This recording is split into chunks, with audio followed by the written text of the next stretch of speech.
Բարև ձեզ սիրելի հայրենակիցներ, այսօր արդեն հունիսի 9-ն է, այս հաղորդման մեջ հետաքրքիր թեմաներ ունենք քննարկելու, շնորհավորանքները շատ են ամբողջ աշխարհից եւ այդ շնորհավորանքի մեջ մենք տեսնում ենք նաեւ չափազանց կարևոր ուղերձներ, օրինակի համար Մարկո Ռուբիոն շատ կարևոր ուղերձ է հղել Հայաստանին, դրանից բացի Կայա Կալասը Եվրամիության արտաքին հարաբերությունների գլխավոր հանձնակատար Կայա Կալասը շատ կարևոր ուղերձ է նույնպես հղել Հայաստանին, հայ ժողովրդին, Հայաստանի ապագայի համար։ Զելենսկին կրկին նոր հայտարարություններ է արել, որոնք վերաբերում են նաև Հայաստանին եւ ընդհանրապես Ռուսաստանի դերին թե հարավային Կովկասում եւ թե ամբողջ հետխորհրդային տարածաշրջանում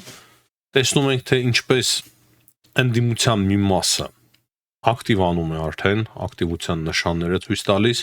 մի մասը վերահաշվարկ է պահանջում ձայների, կասկանանք ինչու համար, մյուս մասը կարծես լռում է, սպասելով հստակ հրահանգների Մոսկվայից, բայց դա չի նշանակում, որ մնացածները չեն սպասում այդ հրահանգը, այլ ճիշտ հակառակը մնացածներն էլ ասում են մենք այստեղ ենք եւ ահա այս հայտարարությունները ընդունեք որպես Մոսկվայից հրահանգներ ստանալու եւ կատարելու պատրաստակամություն։ Ահա այս հարցերը սիրելի հայրենակիցներ միասին կխոսենք, կքննարկենք եւ կհասկանանք թե ինչ է տեղի ունենում։ Երեք խոսել ենք Ռուսաստանից հնչող հայտարարությունների մասին, այսօր կփորձենք խոսել թե ինչպիսին կարող է լինել արդեն գործնականում Ռուսաստանի արձագանքը, այլ ոչ թե հայտարարությունների մակարդակով։ Ինչին է սպասում Ռուսաստանը, ինչ հարցերի հիմա Ռուսաստանը ծանրութեթև անում, որպեսզի մենք արդեն հասկանանք ինչ հարվածների սպասել եւ որտեղից։ Ու նախքան այս հարցերին անցնելը սիրելի հայրենակիցներ կոչ եմ անում անպայման լայքել, քանի որ յուրաքանչյուր մի լայք ասում են 10 դիտում է ապահովում, այսինքն ձեր լայքերից, ձեր գրած մեկնաբանություններից, տարածելուց սոցիալական ցանցում, ձեր սոցիալական ցանցերում ինչու՞ չէ, բաժանորդագրվելուց, որը որ շատ է սիրում YouTube-յան ալգորիթմը, կախված է մեր յուրաքանչյուր հաղորդման հաջողությունը, այն էլ այս պահին, երբ որ դեռ խնդիրները արժևում են։ Ես կարծում եմ, որ դեռ վտանգներ կան, բավականին լուրջ վտանգներ կան Հայաստանի անկախության, ինքնիշխանության, պետականության համար, ցավոք սրտի։ Չթաքցնենք, մեծ հաղթանակը տարվել է, բայց արի խոստովանենք, որ այդ մեծ հաղթանակը ցավոք սրտի այդպիսի լուրջ միջամտության պայմաններում, համատարած ընտրակաշառքի պայմաններում, երբ որ մենք հիմա տեսնում ենք, թե ինչ գումարներ են բաժանել, ինչքան փող են տվել մարդկանց, մենք ուղղակի սարսափում ենք եւ հասկանում ենք, թե ինչի հետ ենք գործ ունեցել, դրա համար այդ պայմաններում այս հաղթանակը ցավոք սրտի դառնում է թերի, բայց այն դառնում է նաեւ շատ մեծ, շատ երևացող եւ շատ խոստումնալից, եթե մենք կարողանանք տեր կանգնել մեր քվեներին, մեր հաղթանակին, մեր անկախությանը եւ ինքնիշխանությանը։ Դրա համար համոզված եմ, որ շատ կարեւոր հաղորդում ունենք եւ նաեւ համոզված եմ նրանում, որ մենք մեր այս հաղորդումներով օգնում ենք Հայաստանի հասարակությանը, Հայաստանի պետական մարմիններին, քաղաքական մտքին, որպեսզի առողջ զարգանա եւ գործի։ Բայց սկսենք շնորհավորանքներից։ Շնորհավորանքները այնքան շատ են, սիրելի հայրենակիցներ, տարբեր երկրներից, այնքան շատ են, որ ես ոչ բոլորին կմեջ բերեմ։ Կարծում եմ կարևոր է Մարկո Ռուբիոյի շնորհավորանքը։ Շնորհավորում եմ վարչապետ Նիկոլ Փաշինյանին իր կուսակցության վերընտրվելու կապակցությամբ, ասում է Մարկո Ռուբիոն, Ամերիկայի Միացյալ Նահանգները կանգնած են վարչապետի եւ Հայաստանի կողքին խաղաղության հետապնդման գործում։ Հանձնառու ենք առաջ մղել մեր պատմական Վաշինգտոնյան խաղաղության գագաթնաժողովի նպատակները, ներառյալ թրիփի իրականացումը, անհամբեր սպասում ենք համատեղ աշխատանքին հարավային Կովկասում եւ դրանից այն կողմ խաղաղություն, կայունություն եւ բարգավաճում ապահովելու համար, սա է Մարկո Ռուբիոյի ուղերձը Հայաստանի խորհրդարանական ընտրությունների կապակցությամբ եւ Նիկոլ Փաշինյանի կուսակցության հաղթանակի կապակցությամբ։ Ավելի կարևոր եւ հետաքրքիր ուղերձով է հանդես եկել Կայա Կալասը։ Եվրոպական արտաքին հարաբերությունների գլխավոր պատասխանատուն Կայա Կալասը հստակ ընդգծել է այն, որ Հայաստանում ընտրությունները տեղի են ունեցել աննախադեպ հիբրիդային միջամտության պայմաններում Ռուսաստանի կողմից աշխարհակերություն եւ այլն այդ ամենը լավ գիտեն Եվրոպայում եւ այդ ուղերձից մենք հասկանում ենք թե որքան կարեւոր է Հայաստանը Եվրոպայի համար։ Մենք այստեղից դա խոսել ենք միշտ եւ այս հայտարարությունը կրկին անգամ փաստում է, որ չափազանց մեծ կարեւորություն ունի Եվրոպայի համար Հայաստանը եւ այս հաղթանակը հայ ժողովրդի հաղթանակը, անկախության ինքնիշխանության հաղթանակը կարևոր է նաև Եվրոպայի անկախության համար, դրա համար Կայա Կալասը շատ հստակ հասկացնել է տալիս, որ իրենք ամեն ձևով Հայաստանի կողքին են եւ պատրաստ են աջակցել Հայաստանին յուրաքանչյուր հարցում, բնականաբար ժողովրդավարական բարեփոխումների նկատի ունի հիբրիդային սպառնալիքների դեմ պատերազմը, տնտեսություն եւ այլ օրենսդրություն եւ այլն եւ այդպես շարունակ։ Եվ այս երկու օրերին մենք Եվրոպայից չափազանց կարևոր ազդակներ ստացանք, ինչպես Եվրամիությունից, Եվրամիության պաշտոնյաներից, այնպես էլ տարբեր երկրների վարչապետներից, արտգործնախարարներից, նախագահներից շատ հետաքրքիր եւ շատ կարևոր աջակցության խոսքեր եւ շնորհավորանքներ։ Հետաքրքիր էր ինձ համար տեսնել այդ շարքում, ճիշտ է ոչ Եվրոպայից, բայց կարևոր մի երկրի արձագանք, Իսրայելի արձագանքի մասին է խոսքը, Իսրայելի արտգործնախարարության արձագանքը արտգործնախարարի Գեդեոն Սարի շնորհավորանքը Նիկոլ Փաշինյանին եւ քաղաքացիական պայմանագիր կուսակցության։ Ես անկեղծ ասած չեմ հիշում, որ Իսրայելը այսպես ջերմ Հայաստանին երբևիցե շնորհավոր էր։ Եվ Գեդեոն Սարը շատ կարևոր ուղերձ է իրոք եղել Հայաստանի վարչապետին, նշելով, որ Փաշինյանը ցուցադրեց բարձր առաջնորդի հատկանիշներ եւ մղում է Հայաստանը խաղաղության Ադրբեջանի հետ, որը որ տարածաշրջանում խաղաղություն, ստաբիլություն եւ փառքավաճում է բերելու տարածաշրջանին։ Կանցլեր Ֆրիդրիխ Մերցը նույնպես շատ կարևոր ուղերձ է հղել Նիկոլ Փաշինյանին, քաղաքացիական պայմանագրին շնորհավորելով եւ այդպես շարունակ, այսինքն շատերը հիմա աշխարհի բոլոր քաղաքակիրթ երկրները շնորհավորանք են ուղղում Հայաստանին։ Բայց այս բացին բնականաբար քաղաքակիրթ աշխարհի մեջ չի մտնում, բացի Ռուսաստանի դաշնությունից։ Եվ մենք տեսնում ենք Ռուսաստանից այլ ձևերով արձագանք։ Մենք երեք չխոսանք, թե ինչ տեղեկություններ է մեզ հայտնում ռուսական Մեդուզան այն մասին, թե ինչ է հիմա Ռուսաստանը պլանավորում փաստացի Հայաստանի մասով։ Ամենաառաջի քայլը Ռուսաստանի նախագահի աշխատակազմից պետական եւ իշխանամետ ԶԼՄ-ներին հրահանգ է իջեցվել, որպիսի Հայաստանում ընտրությունները ներկայացնելիս ասեն, որ քաղաքացիական պայմանագիրը ստացել է 50%-ից պակաս ձայներ եւ դա մատուցել որպես Փաշինյանի պարտություն։ Այսինքն հստակ է հրահանգը, որ հիմա պրոռուսական լրատվամիջոցները, ավելի ճիշտ է ոչ թե պրոռուսական, այլ Ռուսաստանի ազդեցության տակ գտնվող լրատվամիջոցները, թե Հայաստանում եւ թե Ռուսաստանի Դաշնությունում, թե իրենց ռոպագանդիստները բոլորը ասելու են, որ տեսեք Փաշինյանը 50% ձայնել չի հավաքել։ Շատ պարզ է իրենց տրամաբանությունը, երեկվա Զախարովայի հայտարարությունները մենք տեսանք, Պեսկովի հայտարարությունները մենք տեսանք, որոշ պատգամավորների հայտարարությունները նույնպես Ռուսաստանի Դաշնությունից եւ ինչ է ստացվում։ Երեկվա Քոչարյանի հայտարարություններից, ԲՀԿ-ի հայտարարություններից,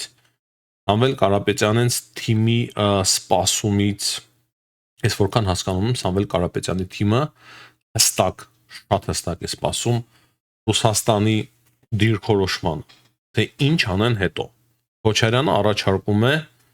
որ իրենք կարող են ինչ-որ բան անել, իրենց հանկարծ չմոռանան, իր ծառայություններն է առաջարկում Ռուսաստանի Դաշնությանը։ ԲՀԿ-ն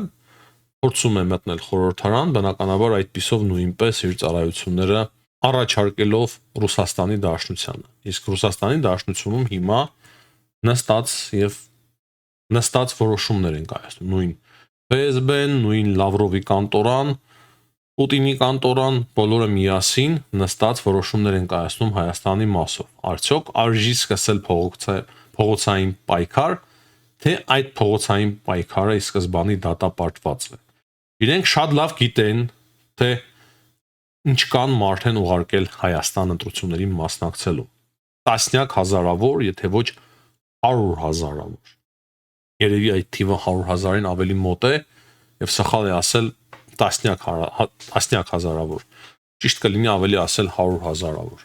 Այդ անսահման մեծ ահռելի գումարները, ընտրակաշառքները, որոնք որ բաժանել են։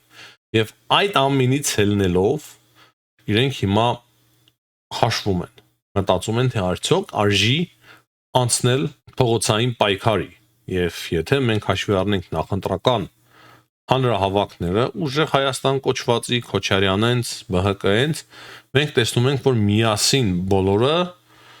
դժվար թե կարողանան միասին հավաքել 20-25 հազար մարդ փողոցում։ Իսկ եթե նույնիսկ 20-25 հազար մարդ հավաքեն, 2-3 օրից ավել դժվար թե կարողանան նրանք այդ թիվը պահել։ Ամեն օրվա ռեժիմով այդ տոկոսը ընկնելու եւ ընկնելու է։ Միանշանակ է, որ փողոցային պայքարը նույնպես իրենց դատապարտված է անհաջողության։ Դրա համար հիմա Կրեմլում հստակ ծանրութեթև են անում, թե ինչպես վարվեն։ Շնորհավորեն Փաշինյանին, թե չշնորհավորեն։ Սպասեն, հետևեն իրադարձությունների զարգացման։ Ասեն, որ իրենց մոտ այդ շանսերը բավականին նվազ է, բայց նույն ժամանակ ես չեմ կարող բացառել, որ ինչ որ գաղտնի ծրագրեր ունի Ռուսաստանի Դաշնությունը, ՖՍԲ-ն, ես գրեթե համոզված եմ, որ ունեն, որոնք որ կարող է փորձեն գործի դնել ընդդեմ Հայաստանի ժողովրդի, քաղաքացիների եւ հայկական պետականության։ Դրա համար հիմա ծանրու թեթևի պահն է, փորձում են ԲՀԿ-ին մի ձև վերահաշվարկներով մտցնել խորհրդարան, որպիսի, ասում են, Փաշինյանը չկարողանա միայնակ նշանակել դատավորների, դատախազների եւ այդպես շարունակ։ Ես ճիշտ ասած նրբություններին ծանոթ չեմ հայկական օրենքների։ Ես գիտեմ, որ շատ շատերը ամեն ինչ գիտեն, այսինքն ամենագետ են, այս ամենագետների շարքին չեմ պատկանում, ամենայն հավանականությամբ բարեբախտաբար եւ ոչ թե դժբախտաբար ես ինքս տեղյակ չեմ հայկական օրենքներից այդքան խորը իրավաբան չեմ, նրանց որ շատ լավ հրաշալի ձևով մենք հասկանում ենք քաղաքականությունից եւ դրա համար քաղաքական թեմաներից ենք խոսում, բայց չեմ բացառում, որ իրենց նպատակը հենց դա է եւ դա իրենք հնարավոր են համարում։ Հաջորդ հարցը այն է, որ ասում են, եթե չունի սահմանադրական մեծամասնություն, չի կարող անցկացնել սահմանադրական հանրաքվե։ Ես այդպես չեմ կարծում, սիրելի հայրենակիցներ, նախորդ ազգային ժողովը նույնպես առանց սահմանադրական մեծամասնության էր եւ սահմանադրության հանրաքվե կարող է այլ ձևերով կարելի է անցկացնել։ Տեսանք մենք, թե ինչպես ստորագրահավաք տեղի ունեցավ, Եվրամիության մասով օրենք ընդունվեց, որ Հայաստանը շարժվում է դեպի Եվրամիություն։ Եթե խորհրդարանը հրաժարվեր այդ օրենքը ընդունել, ապա այդ կուսակցությունները եւ կազմակերպությունները ավելի շատ ստորագրահավաք հավաքելով կարող էին նախաձեռնել այդ ամենը եւ հետեւաբար, եթե չեմ սխալվում, կրկնեմ, իրավաբան չեմ, սահմանադրական հանրաքվեն նույնպես հնարավոր է անցկացնել ստորագրահավաքների միջոցով։ Այսինքն հնարավոր կլինի երևի թե այդ ամենը անել ստորագրահավաքների միջոցով, կրկնեմ, իրավաբան չեմ, բայց պատկերացնում եմ, որ դա հնարավոր է։ Սակայն նույն ժամանակ որքանով դա մեզ պետք է, դա լրիվ արդեն այլ հարց է եւ հետագայում քննարկելու թեմաներ են։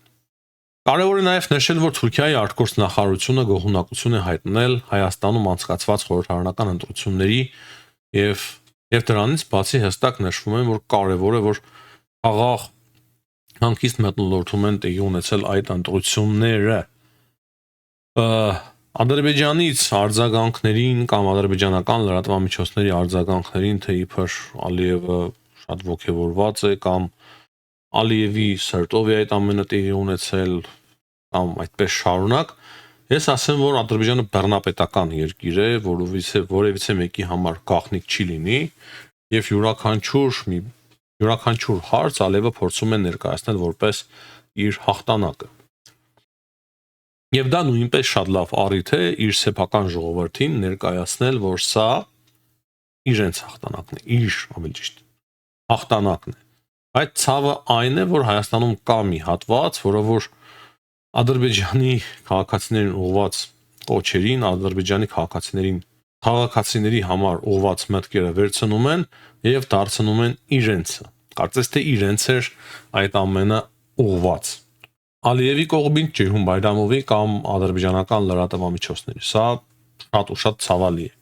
Եկեք մեկ բան փաստենք եւ ավելի լավ հասկանանք։ Ալիևի համար Փաշինյանի հաղթանակը իմ պատկերացմամբ իրոք նախընտրելի էր, բայց ինչու համար էր նախընտրելի։ Մի կողմից նախընտրելի էր, մյուս կողմից ոչ։ Նախընտրելի էր այն առումով, որ ռուսական դրածոները չեն գալիս Հայաստան եւ նոր կոնֆլիկտ չի սկսվում Ադրբեջանի հետ։ Եթե այդ դրածոները գային իշխանության, Ադրբեջանի հետ միանշանակ կոնֆլիկտ էր սկսվելու։ Ադրբեջանը միանշանակ այդ ժամանակ ավելի ճկուն դիրքորոշում էր սկսելու վարել Ռուսաստանի հետ իր հարաբերություններում, Ռուսաստանին շատ բաներ էր ստիպված լինելու զիջել իր անկախության եւ ինքնիշխանության հաշվին, այսինքն սահմանափակելով ինչ որ միտեղ իր անկախությունը եւ ինքնիշխանությունը, որպիսի հասներ հաջողությունների Հայաստանի նկատմամբ եւ ստանար Զանգեզուրի միջանցքը։ Այլևս թրիկ չեր լինի, կլիներ Զանգեզուրի միջանցք, Ադրբեջանը ցավոք սերտի կրկին հաղթանակ կտաներ, Հայաստանի գոյությունը ընդհանրապես շատ լուրջ հարցականի տակ կդրվեր, բայց դա ինչ որ միտեղ տեղի կունենար Ադրբեջանի սուվերենության, ինքնիշխանության հաշվին, մասամբ։ Եթե այսօր Ադրբեջանը Ռուսաստանից անկախ է, ասենք, տոկոսներ չասենք, բայց երևում է, որ անկախ է այս պահի դրությամբ գործում Ալիևը, ապա այդ ժամանակ ինքը ստիպված կլիներ ավելի մեծ կախվածության տակ հայտնվել Ռուսաստանից, որպեսզի կրկին ստանա այն, ինչ ստացավ օրինակի համար 20 թվականին Արցախում։ Սա է պարզ ճշմարտությունը։ Իմ պատկերացմամբ դա Ադրբեջանի համար նախընտրելի սցենար չէր, այսինքն Ալիևը չի ցանկանում զիջել իր ինքնիշխանությամբ եւ անկախությամբ։ Չի ցանկանում նույնը Թուրքիան։ Այսինքն Թուրքիայի քթի տակ կրկին հայտնվելու են ռուսները եւ Ադրբեջանի նկատմամբ Թուրքիայի ազդեցությունը նվազելու էր։ Ահա սա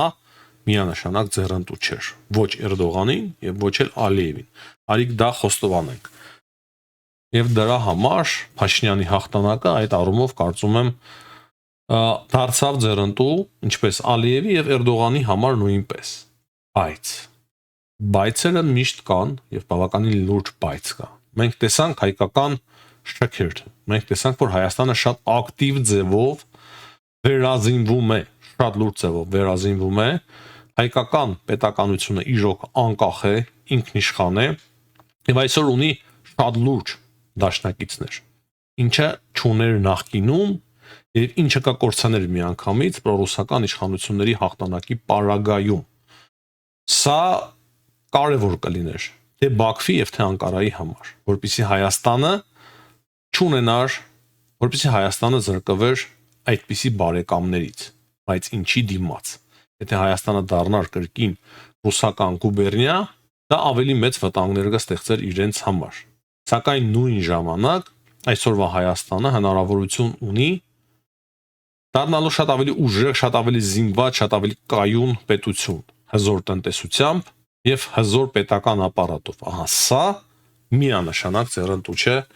Ալիևին եւ Էրդողանին։ Ես հույսով եմ կարողացա ճիշտ ձևով բացատրել այն, ինչ կա։ Եվ սրա մասին է փաստացի ինչ որ միտեղ խոսում նաեւ Վլադիմիր Զելենսկին, ճիշտ է, ոչ միայն Հայաստանի մասով, ոչ այսքան բանալով փակագծերը, բայց նա ասում է, որ Ռուսաստանի քաղաքական ազդեցությունը այլ երկրներում, այդ թվում նաեւ Մոլդովայում, Հայաստանում եւ Ադրբեջանում փոշիացել է փաստացի։ Սրա մասին է խոսացել երեք Զելենսկին եւ նա ասում է, որ Ռուսաստանի Դաշնությունը փաստացի միայնակի մնում։ Զելենսկիի պատկերացմամբ Ադրբեջանի վրա Ռուսաստանը արդեն որևիցե ազդեցություն չունի, Հայաստանում էլ անհաջողություններ է կրում, Հայաստանի ժողովուրդը դուրս է գալիս այդ կապանքներից։ Ես ուղիղ մեջ չեմ բերում Զելենսկիի խոսքերը, բայց ընդհանուր միտք եմ ներկայացնում, եւ հետո նա ասում է, թե որքան կարևոր է Ռուսաստանի համար գրավել Ուկրաինան, քանի որ Ռուսաստանը կպարտվի, կջախջախվի քաղաքականապես, չի ասում ռազմական իմաստով, եթե չկարողանա տիրանալ Ուկրաինային։ Եթե մենք վերցնենք այս հայտարարությունը Զելենսկիի, փորձենք բացել, կհասկանանք, որ Ադրբեջանը ըստ Զելենսկիի անկախ է Ռուսաստանից, Հայաստանն էլ հստակ շատ պարզ ձևով բռնել է այդ ճանապարհը Հայաստանի ժողովուրդը, եւ դա ձեռնտու չէ Մոսկվային։ Դրա համար, այդքան միլիարդավոր դոլարներ են ծախսել, կարծես 5 միլիարդ դոլարի մասին է խոսքը, այս ընտրությունների վրա 100 հազարավոր մարդկանց են բերել Հայաստան,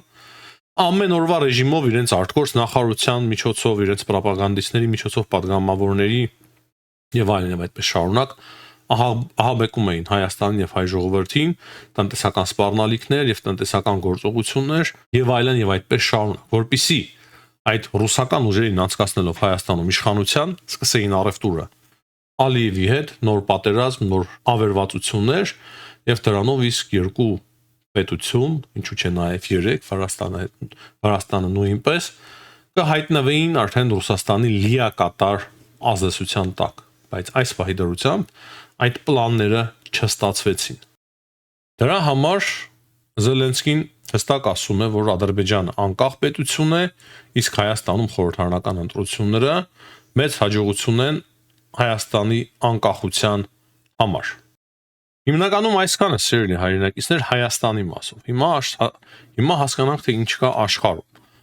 Իսկ աշխարհում հիմնական թեմաները կրկին Ուկրաինան է եւ Իսրայելա-իրանական պատերազմը։ Երեք Նետանյահուն հայտարարել է, որ այդ հարվածը Իրանին չափազանց կարևոր էր, արտադիր էր, որpիսի Իրանը չկարողանար ատոմային զենքով հարված հասցնել Իսրայելին։ Ճիշտ ասած չեմ կարող ասել, թե ինչի մասն է խոսքը, ինչի են հարվածը իսրայելացիները Իրանում, բայց մենք տեսնում ենք Գալիբաֆի հայտարարությունները, Իրանի խորհրդարանի նախագահ Բագեր Գալիբաֆի հայտարարությունները, նա ասում է, որ մենք այդ ձևական ֆորմուլան հրադադարի, որը որ միայն թղթի վրա էր, ոչնչացրինք, քանի որ իրականում Իսրայելը մեկ անգամ չեն, ոչ միայն Իսրայելը, այլ Ամերիկայի Միացյալ Նահանգները նկատի ունի նա ոչ մեկ անգամ խախտել էին հրադադարը։ Եվ իր խոսքերով, քանի դեռ կամք չկա իրոք խաղաղության հաստատման, նրանց կողմից Իրանի պատասխանը միշտ այսպեսին կլինի, այսինքն ասում են, որ եթե դուք կրկին ինչ որ գործողությունների դիմեք ընդդեմ Լիբանանի, մեր պատասխանը այսպեսին է լինելու։ Այսինքն ռազմական գործողությունները ցանկացած պահի միշտ էլ կարող են վերսկսվել։ Հենց Իսրայելը սկսի գործողություններ ընդդեմ Լիբանանի, այդպիսի հրթիռահարումների կարող է ենթարկվել Իսրայելը։ Մենք տեսնում ենք, որ Ամերիկայի Միացյալ Նահանգների դիրքորոշումը Իրանի հարցով, Իսրայելի հարցով կտրուկ փոփոխություններ է կրում։ Նախ Վենսը հայտարարեց, որ Ամերիկայի Միացյալ Նահանգները շարունակում են ամեն ինչ անել, որպեսզի կնքվի խաղաղության պայմանագիրը, այսինքն ատոմային ծրագրի շուրջ։ Ռազմական տարբեր միջադեպեր անընդհատ իմիջայլոց գրանցվում են։ New York Times-ը տեղեկացնում, որ Ամերիկայի Միացյալ Նահանգները Հորմուզի նեղուցում կորցրել է Ապաչ ուղղաթիռ, բայց այնուամենայնիվ մենք տեսնում ենք Թրամփի հայտարարություններից գիտեք ինչ, այն որ կարծես թե նա չի ցանկանում պատերազմը վերսկսել, նույնիսկ փորձում է արդեն մեղադրել Նետանյահուին, Իսրայելին, բայց չի ցանկանում վերսկսել պատերազմը։ Նրա խոսքերով այս երկու շաբաթների ընթացքում շատ բան պարզ կլինի, ասում է կրկին, որ հաղթանակ է տարել Ամերիկայի Միացյալ Նահանգները, բայց այդ հաղթանակի լիարժեք հաստատման, ընդունման համար արդեն պայմանավորվածություններ են պետք, եւ դա տեղի կունենա երկու շաբաթների ընթացքում։ Այսինքն ասում է, որ Թրամփը ասում է, որ մենք բանակցում ենք Իրանի հետ եւ մենք կհասնենք խաղաղության, չի ուզում պատերազմը վերսկսել, հստակ երևում է, ասում է, այս երկու շաբաթները շատ կարևոր կլինեն եւ մենք հաղթանակ կտանենք, լիարժեք հաղթանակ կտանենք արդեն բանակցությունների սեղանի վրա, այդպես է հասկացնում Թրամփը, այստեղ գիտեք ինչն է ամենահետաքրքիրը, Իրանից միշտ հայտարարում էին, որ Միացյալ Նահանգներին դրդում է պատերազմի Իրանի հետ, Իսրայելը, երբ բանակցությունները հաջողակ են ընթանում, Իսրայելը ամեն ինչ անում է, որպեսզի այդ բանակցությունները տապալվեն եւ կրկին պատերազմը վերսկսվի։ Եվ այսօրվա Թրամփի հայտարարությունները ինչ որ միտեղ նման են նրան, որ Իրանը հասավ հաջողության Իրանի հայտարարություններով, այսինքն Իրանի հայտարարությունները ավելի ճշգրիտ դուրս եկան։ Այլևս Ամերիկայի Միացյալ Նահանգները չի ցանկանում ենթարկվել Իսրայելի ազդեցությանը եւ ինքնուրույն քաղաքականություն է վարում։ Եվ եթե իրոք Իսրայելը ամեն ինչ անում էր Լիբանանում, որպեսզի Իրանը հարվածեր եւ Ամերիկայի Միացյալ Նահանգները կրկին ներքաշվեին պատերազմի մեջ, ահա այս պահի դրությամբ, կրկնեմ, այս պահի դրությամբ դա չստացվեց եւ դրա մասին են վկայում նաեւ Թրամփի հայտարարությունները։ Այստեղ կարևոր է մեկ նյուանս ավելացնել, այս մասին չգիտեմ որքանով ենք մենք խոսել, մասամբ անդրադարձել են, բայց ոչ երկար, որ բավականին վերջերս նախքան Իրանի հարվածը Իսրայելին ի հայտ եկան այնպիսի տեղեկություններ, թե ինչպես Իսրայելի հատուկ ծառայությունները փորձում էին գաղտնալսել Թրամփի վարչակազմը, Պենտագոնը եւ այդպես շարունակ, որպեսզի հասկանային, թե ինչ որոշումներ են կայացվում Սպիտակ տանը, ինչ որոշումներ է կայացնում Ամերիկայի ռազմական բարձր ղեկավարությունը, եւ քանի որ այդ ամենը դուրս եկավ մամուլ, այդ մասին սկսեցին խոսել ամերիկյան լրատվամիջոցները, դա եւս նշանակում է այն, որ Թրամփի շրջապատը բավականին լուրջ ձևով զայրացած է Նետանյահուի վրա եւ որ Նետանյահուն հրահանգել էր գաղտնալսել Թրամփին, ոչ թե Թրամփին, այլ Վիտկոֆին, բայց ընդհանուր առմամբ Վիտկոֆին եւ Կուշներին գաղտնալսելը դա արդեն իսկ լուրջ թեմա է, դրա համար